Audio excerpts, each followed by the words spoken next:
პირველი ცივილიზაციები ერთდროულად რამდენიმე რეგიონში აღმოცენდა, თუმცა მათ ჰქონდათ ერთი საერთო გეოგრაფიული ფაქტორი და ეს ფაქტორი აერთიანებს ფაქტობრივად ამ ცივილიზაციებს, ეს არის დიდი მდინარეების ხეობებში, ან დიდი მდინარეების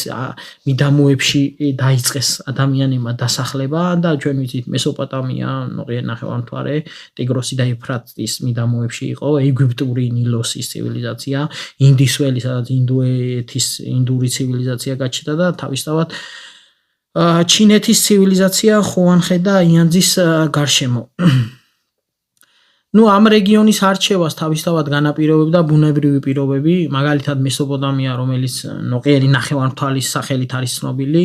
წარმოადგენს ნაყოფიერი მიწების ზოლს.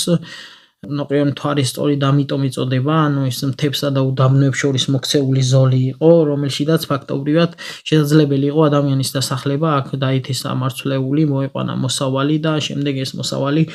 გამოეყენებია. ეს ტიგროსი და ეფრატი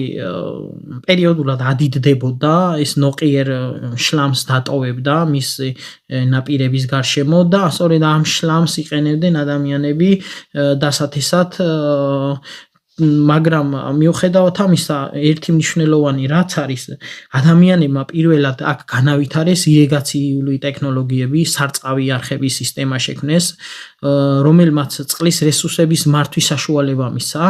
ამან თავის მხრივ გამოიწვია საკვები პროდუქტების